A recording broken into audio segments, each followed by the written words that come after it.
Hi, I'm Brad Barnett, and I'm president of BFS.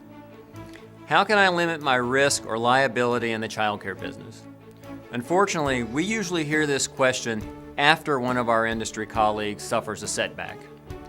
There are many ways to limit or manage risk within the early education vertical. Here are 10 to get you started. Number 1, the Heartstopper. Make sure you never lose track of a child. This terrifying event is most likely to happen when moving back and forth to the playground or when children are transported via buses or vans. Sometimes it's not enough just to count the number of children. Make sure at least one, and preferably two, staff members perform a sweep after all of the children have left an area.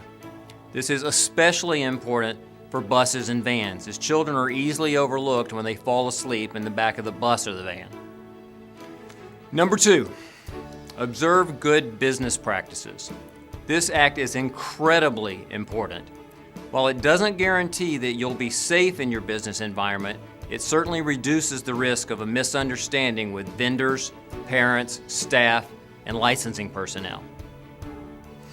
Number 3, incorporate your business component or components to limit your personal liability. While a sole proprietorship is simple to create, it leaves the owner vulnerable to attack on the owner's personal assets. Number 4, if you own the real estate for your early education company, own it in a corporation or LLC that is different than the corporation that owns your business component.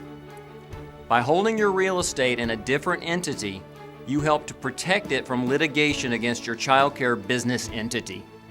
Remember, you don't have to be wrong to be sued. Over the years, we've seen childcare company owners sued frivolously for little more than a parent who needed a source of income.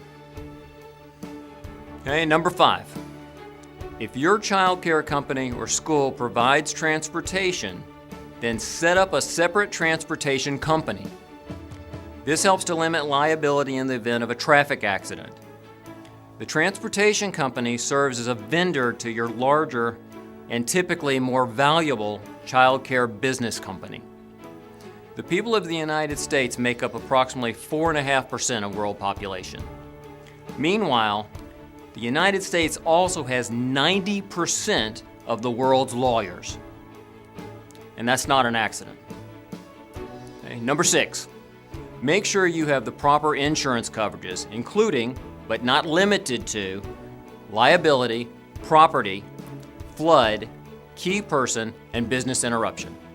Number 7, train your teachers and other staff so they instinctively guard against any threat to the children, themselves, or the facility. Number 8, install proper security doors and surveillance cameras so no unwanted visitors gain access to your center or the people in it. Whether it's a total stranger or the byproduct of an ugly divorce, it is vital to always control all means of access to your facility. Number 9, be proactive about following state licensing regulations. While licensing is always a part of the daily childcare business, keep in mind that licensing regulations are there with good purpose. Sometimes it's the smallest act of prevention that stops a catastrophe. And number 10, make sure you have at least one good attorney and one good CPA on your team. Having the right professional to show you the correct path is much easier than learning everything the hard way. So, now you know at least 10 ways to manage risk or liability in the early education industry.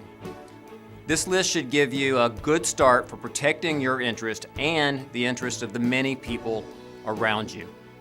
As always, we hope you find the information genuinely helpful, and we welcome your feedback and your questions pertaining to this video, as well as our many other videos on the BFS YouTube channel and the written articles published in the BFS blog.